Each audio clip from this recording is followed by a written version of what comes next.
Alors, Agnès Geoffrey, une artiste plasticienne française, diplômée à l'École des Beaux-Arts de Lyon et Paris. Tu as été en résidence à la Rijksacademie à Amsterdam et en 2010 à la magnifique Villa Médici à Rome. Tu as fait des expositions un peu partout, des solo-shows, comme des collectives, au Centre Pompidou, Rencontre d'Arles, et elle est ici représentée à la Galerie Maubert. Le stand, c'est le C26, avec un duo show avec l'artiste iranien Piram. Et on est ici, on travaille aussi dans plusieurs collections, et on est ici pour parler de ton dernier livre qui s'appelle Lapse et Relapse. Je le mets ici comme ça, au moins ils peuvent voir la couverture. Tu peux le mettre comme ça, merci. Qui est publié par la Galerie du Champ Yvetot et a été créé à l'occasion d'une exposition éponyme qui est encore visible jusqu'à le 19 décembre. Et c'est le fruit d'une partie de ping-pong entre toi et l'artiste irlandais Tom Molloy. Et c'était un peu, j'imagine, la choix de la galériste Julie Faito de vous faire travailler ensemble parce qu'elle avait trouvé que vous avez une approche à explorer un peu le mystère et la violence des images en commun. Et ça commence avec une image de la série Atlas de Tom Molloy. Et je me demande si tu peux nous raconter un peu qu'est-ce qui s'est passé après. On m'entend là, c'est bon.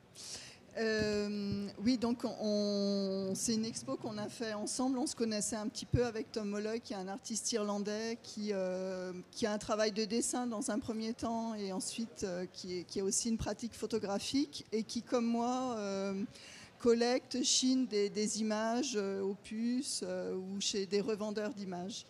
Et vu que c'est une expo qu'on a conçue à 2 et à 3 avec Julie, Julie a eu la bonne initiative de nous proposer de faire une édition. Et assez rapidement est venue l'idée de faire un partage d'images.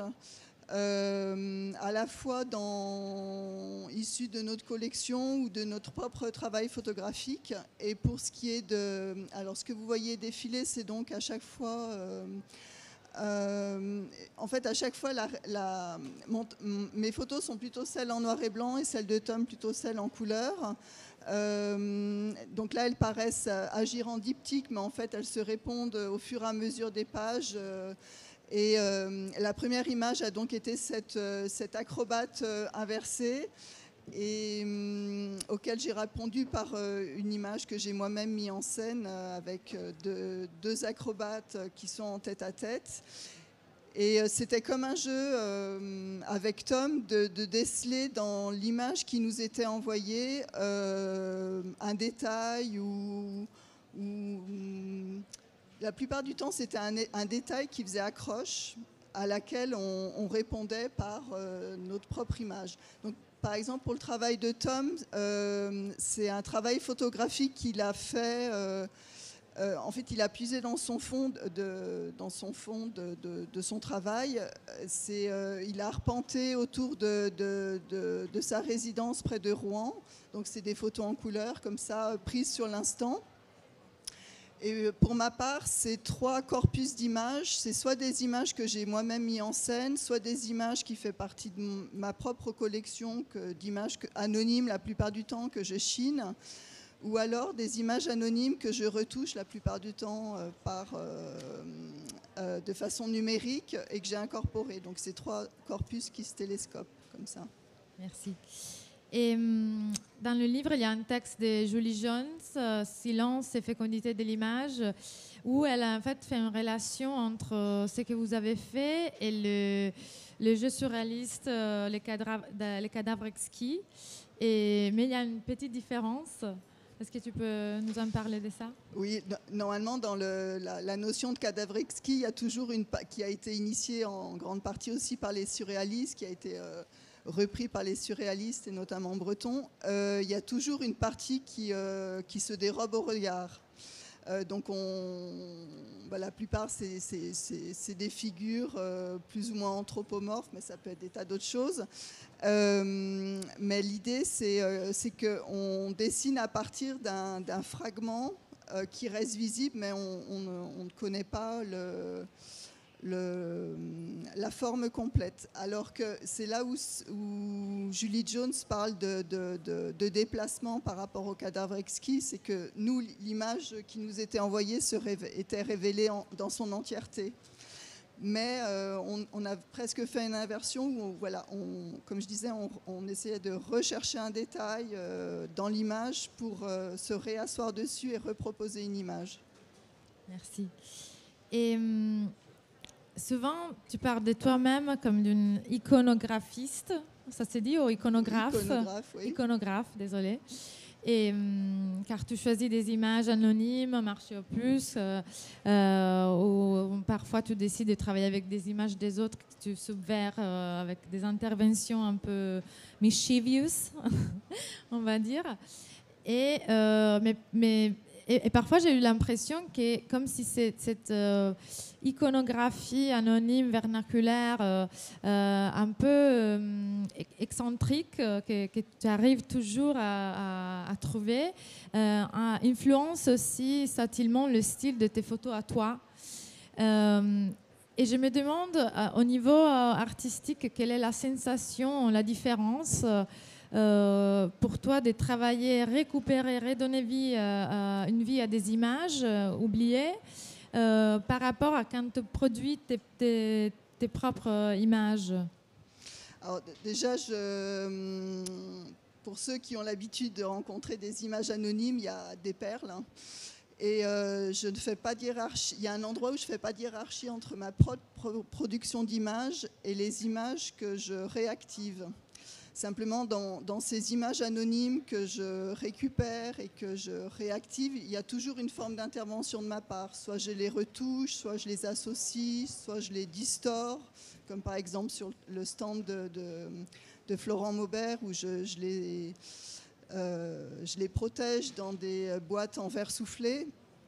Il y a toujours une forme d'intervention, ce n'est pas simplement l'image anonyme réofferte au regard, mais elle est refiltrée.